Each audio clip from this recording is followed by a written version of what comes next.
एक छोटे से गांव में दो बहनें रहती थी, लता और रूपा। दोनों की शादी हो चुकी थी, लेकिन उनकी जिंदगी का रुख एकदम अलग था। लता का पति राजीव एक बड़े शहर में काम करता था और दोनों ने गांव में एक सुंदर सा मकान बनाया था। घर में हर सुविधा थी, फ्रिज, टीवी, सुंदर बेड, रसोई में चकाचक बर्तन और एक बड़ा गार्डन। सब देखकर हर गांव वाले कहते थे, क्या नसीब है लता का। वही दूसरी तरफ रूपा का घर कच्चा था। उसका पति गोपाल एक छोटी सी दुकान में काम करता था। घर में ना ठीक से रोशनी थी, ना कपड़ों की अलमारी, ना बिस्तर पूरा, ना पेट भर खाना। लेकिन सबसे ज्यादा चुभती थी रूपा की सोच। उसके मन में हमेशा जलन थी अपनी बहन लता से।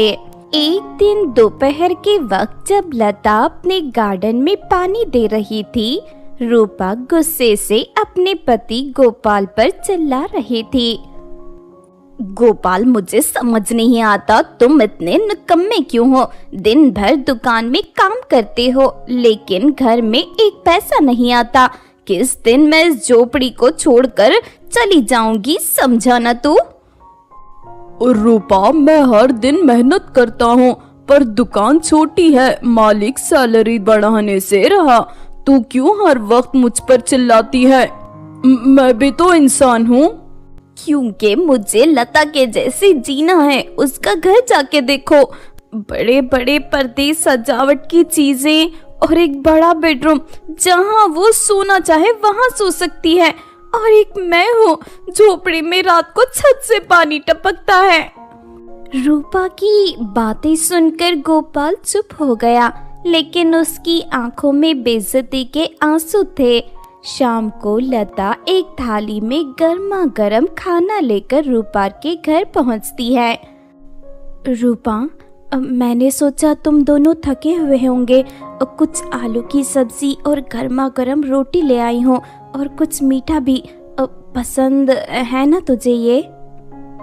तुम यहाँ खाना क्यों लेकर आई हो? हम भिखारी नहीं है लता, जो तुम हमेशा कुछ न कुछ लेकर आ जाती हो। मुझे तुम्हारी दया नहीं चाहिए। चले जाओ ये खाना लेकर तुम यहाँ से। रूपा, मैं तेरी बहन हूँ, दया नहीं करती, प्यार से लाई हूँ। कभी तो अपना मन खोल कर बात कर। तू हमेशा गुस्से में क्यों रहती है? मैंने ऐसा क्या कर दिया? मैंने तो हमेशा तुझे प्यार दिया है, कभी तेरे ऊपर गुस्सा नहीं किया, कभी नाराज नहीं हुई, हमेशा प्यार बांटा है। तू क्यों मुझसे रूठी रहती है? तू सब कुछ लेके बड़ी बड़ी बातें करती है लता, लेकिन क्या पता है तुझे गरीबी क्या होती है? तेरे पास सब कुछ है, लेकिन हम जैसे को तो सपना देखने का भी हक नहीं। लता चुप हो गई। उसने बस एक बात कही, रूपा मेरी बहन, मैं दुआ करती हूँ कि तुझे भी सब कुछ मिले, तब शायद तू समझेगी कि असली खुशी पैसों में नहीं होती। लता उदास होकर वहां से चली गई। रात को रूपा ने आसमान के नीचे लेटकर आंखों से आंसू बहाए। उसका दिल चिल्ला चिल्ला के बस एक ही बात कह रहा था, मुझे पैसे चाहिए, पैसे चाहिए, हर हाल में चाहिए। एक रात जब रूपा का घर बिजली के बिना अंधेरे में डूबा था, ठीक उसी वक्त बारिश शुरू हो गई। गोपाल ने छत के नीचे बाल्टी रख दी, लेकिन रूपा ने गुस्से में एक चादर ओढ़ ली और घर से निकल गई। वो सीधा तालाब के किनारे पहुंची, जहां छोटी सी नाव बंधी थी। हे भगवान, क्या मेरी जिंदगी भी कभी रोशनी से भरेगी? क्या मैं हमेशा अपनी बहन की चीजें देखकर ही जलूं? क्या मुझे कभी खुद का एक बड़ा बेडरूम नहीं मिलेगा? क्या मुझे कभी मेरा खुद का घर नहीं मिलेगा, जहां हर सजावट की हर महंगी चीजें हो? बारिश जोरों से बरस रही थी, बिजलियां कड़क रही थी। तभी पानी से एक चमक उठी। एक जल परी तालाब के बीच से निकली। उसका जिस्म नीला चमक रहा था। बालों में मोतियों के हार और आंखों में एक अजीब सी शांति थी। जलपरी मधुर आवाज में कहती है, मैंने तुम्हारी हर दुआ सुनी है, मैं तुम्हारी मदद करने आई हूँ, लेकिन याद रखना हर वरदान के पीछे एक शर्त होती है। क्या तुम्हें वो शर्त मंजूर है? मुझे डर लग रहा है। तुम कौन हो? तुमने मेरी बातें कैसे सुन ली? तुम सच में कोई जलपरी हो? तुम तो बिल्कुल जलपरी जैसी लगती हो। मैं जल की रानी हूँ। तुम्हारे दर्द की पुकार मैंने सुन ली है। तुम्हारे दर्द की पुकार मुझे यहाँ लेकर आई। मैं तुम्हें एक जादुई कमल के फूल देती हूँ। इससे अपने घर में जहाँ चाहे रखना। अगले दिन सुबह तुम्हारा बेडरूम बदल चुका होगा। सोने चांदी से सजा नहीं, बल्कि वहाँ हर सुविधा होगी। वो पूरा कमल के फूल का बना होगा, जहाँ तुम्हें हर एक चीज मिलेगी। क्या सच में? कुछ भी करो, पर मुझे पैसे चाहिए। मैं अमीर बनना चाहती हूँ, लता से भी ज्यादा अमीर, उससे भी कहीं ज्यादा अमीर। मुझे हर वो एक चीज चाहिए जो लता के पास है, मतलब लता से भी ज्यादा। जो उसके पास नहीं है, मुझे वो भी चाहिए। याद रखना रूपा, पैसा सब कुछ नहीं होता। अगर इस वरदान का गलत इस्तेमाल किया तो जो मिलेगा वो खुशी नहीं, दर्द बन जाएगा। याद रखना। क्या तुम्हें मंजूर है? ये कहकर जलपरी ने एक रोशनी छोड़ी और एक कमल का फूल रूपा के हाथों में आ गया। वो आंधी और बारिश में वो फूल लेकर अपने घर गई और अपने कमरे में वो फूल रख दिया और सो गई। अगली सुबह जब रूपा ने आंख खोली तो उसके आसपास का घर बदल चुका था। एक बड़ा बेडरूम जो पूरे कमल के फूल से बना था। सोने का बिस्तर, शीशे की अलमारी, चांदी का फैन और खुशबू से भरा हर कोना। ये सब देखकर रूपा का पति गोपाल भी चौंक गया और उसके बच्चे भी चौंक गए। रूपा, ये सब कैसे हुआ? ये हमारा घर है। ये तो पूरा कमल के फूल से बना है। ये सब चीजें, ये सब मेरी किस्मत का है गोपाल। अब मैं लता से भी ज्यादा अमीर बन जाऊंगी। अब लोग मुझे इज्जत देंगे। आगे आगे देखो मेरे पास क्या क्या रहता है। जादुई कमल के फूल का बेडरूम बोलने वाला जादुई बेडरूम था। वो रूपा को हर एक चीज देता जो वो चाहती। सोना, चांदी, हीरे, जेवरात, कई चीजें, खाने पीने और सजावट की सब चीजें। गांव में हर तरफ उसकी चर्चा होने लगी। लता भी एक दिन उससे मिलने आई। रूपा मेरी बहन, ये सब कैसे? मैं तुम्हारे लिए खुश हूँ। जो तुम्हें चाहिए वो तुम्हें मिल गया, मतलब उससे कहीं ज्यादा मिल गया तुम्हें। क्यों, कैसे, कब, कहां से? तुम्हारे जैसे लोगों के लिए ये समझना मुश्किल है लता। सब भगवान की दया है और मेरी मेहनत है। समझ गई ना तुम?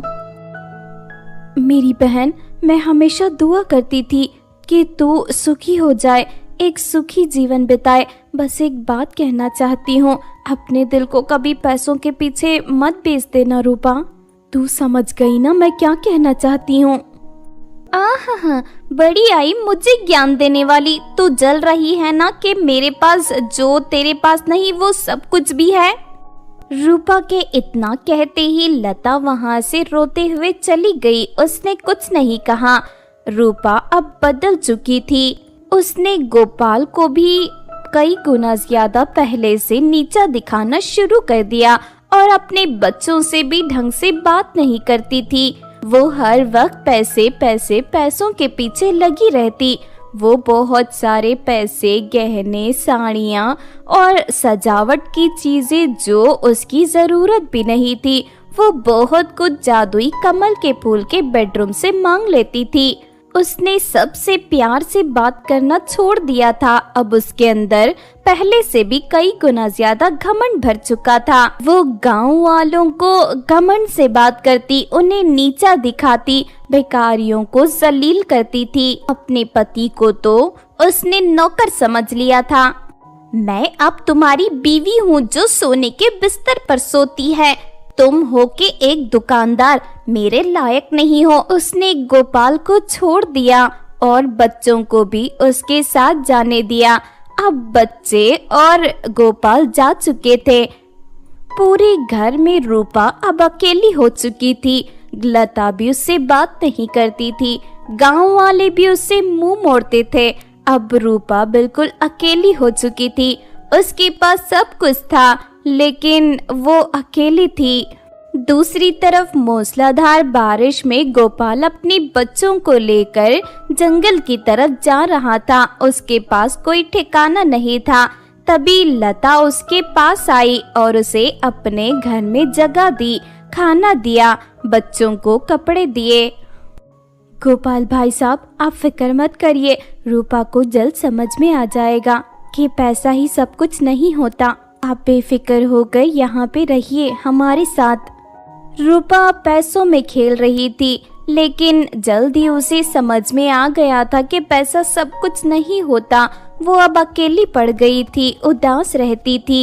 एक दिन वहाँ पर जलपरी आई उसके जादुई कमल के फूल के बेडरूम में। जलपरी, ऐसा नहीं है। मैं तो बस खुश रहना चाहती थी। मैं सिर्फ लता से ज्यादा जीना चाहती थी। मैं भी चाहती थी कि जो मेरी बहन के पास ऐशो आराम की चीजें हैं वो सब मेरे पास भी हो। तुम्हारा सुकून, ऐशो आराम और पैसे सब कुछ तो तुम्हारा पति और बच्चे थे। अब तो तुम्हारे पास सब कुछ है, लेकिन क्या तुम्हारे अंदर सुकून है? पहले तुम्हारे बच्चे और पति तुम्हारे साथ खाना खाने के लिए और जीवन जीने के लिए रहते थे, तुम्हारे सुख दुख में रहते थे। अब तुम्हारे पास पैसा है, क्या वो सुख दुख बांटने वाला है तुम्हारे पास? नहीं जलपरी, नहीं। मैं समझ चुकी हूँ कि इस संसार में पैसा सब कुछ नहीं होता। दूसरों की चीजों से जलन करने से अच्छा जो हमारे पास है उसी में खुश रहें। तुमने सब कुछ पाया लेकिन सुकून, परिवार और प्रेम खोने का खामियाजा अब तुम्हें भुगतना पड़ेगा। तुम्हें जिंदगी भर अकेले रहना पड़ेगा इस जादुई कमल के फूल के बेडरूम में। नहीं जलपरी, नहीं। मुझे अपनी गलती का एहसास है। मुझे अपनी गलती सुधारने का एक मौका तो मिलना चाहिए।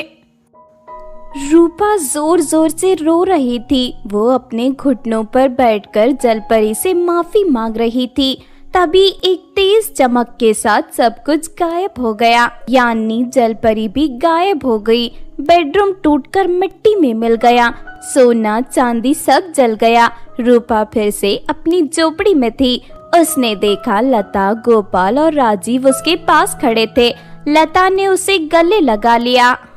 रूपा, तुम मेरे लिए अमीर या गरीब नहीं, तुम मेरी बहन है।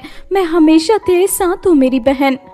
लता, मैंने घमंड में सब कुछ खो दिया, मुझे माफ कर दे। अब समझ आया पैसा सब कुछ नहीं होता। एक अच्छा पति, एक सुकून भरा घर और बहन का प्यार और बच्चों का प्यार, ये सबसे अमूल्य चीज है।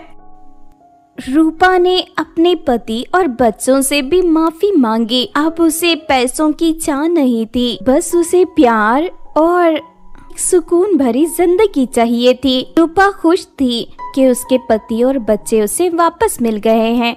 लेकिन ये क्या? वहाँ पर एक घड़ा रखा था उसके मिट्टी वाले घर में, जिसमें हीरे, चांदी, जेवरात और मोतियां थे। और वहाँ कुछ लिखा था जो जलपरी का संदेश था। रूपा, मैं खुश हूँ कि तुम्हें एहसास हो गया है। ये मेरी तरफ से तुम्हारे लिए तोहफा है।